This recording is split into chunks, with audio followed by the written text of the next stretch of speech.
Hi, this is Matt from Cooks and Cabinet Makers. So this is a review I want to do of this router. This is the Makita 1/2 inch router. Why am I doing reviews? Well, people do reviews, they make money, but also you guys out there really probably want to know, how does this machine stand up the test of time?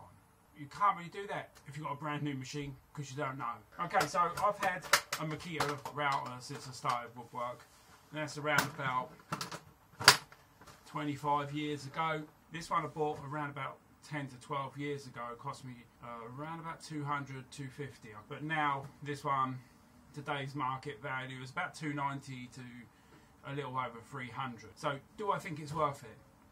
Absolutely. Would I buy a new one? No, because I'm getting to the end of my woodworking career. Would I sell this one? And again, definitely no. You know, the versatility of this tool is just incredible. The build quality is incredible. The accuracy is superb.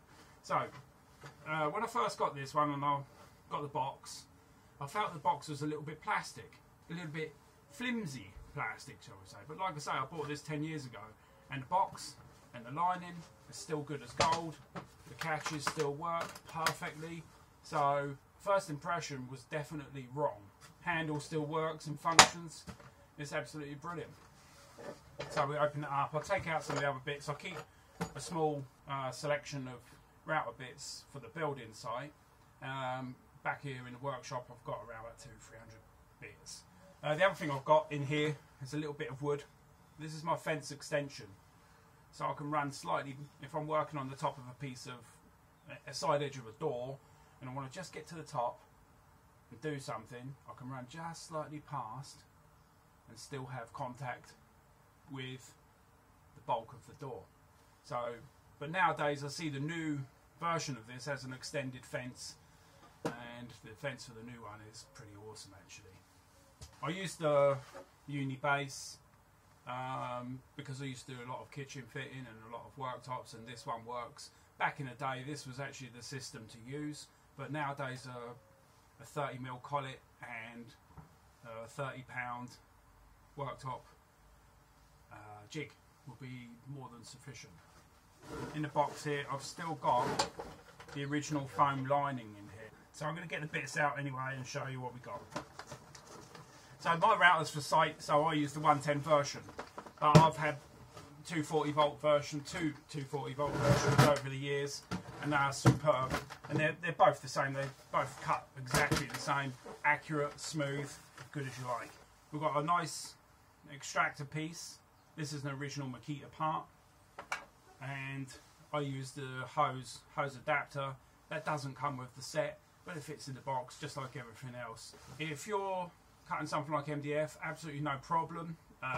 If you're cutting something like timber, where it might the chips are slightly larger, it will clog up with this. It will clog up, but not significantly. You will still get dust going through it, and it is also possible to just stop what you're doing and clear that out. With this, it actually does improve that you can see what you're cutting, and the bulk of the dust is cleared up. So it's a massive improvement. The router fence, this is the same router fence I've been using for about the last 20 years, as far as I know.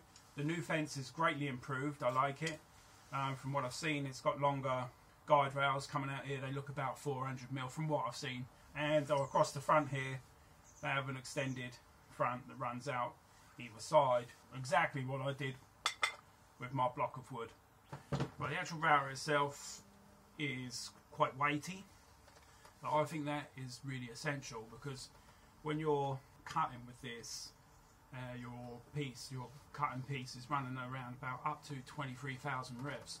So if you have 23,000 revs and something's a little bit unstable, it's just not going to work. But this is heavy enough, you can use it, maximum power, maximum speed, and it's just not going to go anywhere. It's going to produce a really great cut. I quite comfortably can use this for rebating hinges on the door, set it up with a fence and a depth guide, and then you're away to go. The actual trigger on it is very ergonomic. Press here, and you go. Take it off, stops within the 10 seconds. It's braked. This model's braked, so this, I assume the new model must be braked. It's a legal requirement. Okay, so you've got on the back, you've got the height, depth and height adjustments. How easy are they to use? Dead easy. How accurate are they? Very accurate. Press it, get it down where you want it, and then you can even just lock it off. I press down, get it to the height I want it, lock it off, so that won't move at all, and then further lock it there. Belt and braces. We've got the adjustable speed. If you ask me how many times I've used it, when I first got it, I turned it up to number 5, which is the top, and that's where it's been since then. I will tell you something. The slow start on this is awesome. You just feel it start real slow and then straight up to maximum speed, and so much safer and much more accurate. I've just got to say, the slow start on this is absolutely magic. So when I bought this router, the upgrades on this compared to the previous models that I had been using was just outstanding. Unfortunately, I'm never going to be using a brand new Makita router, I don't think, again, unless Makita see this and they go, wow, this guy's good, you know. I doubt that somehow. Anyway, so yeah, do I like it? Yeah. Did it blow me away when I first used it? Yeah. I've had it 12 years. Would I sell it? No. Okay. Would I buy a new one? Also no, because I'm not going to get the use out of it. Would I recommend it? Absolutely. Thanks for watching. Have a nice day and happy woodworking. Good on you guys. Thanks.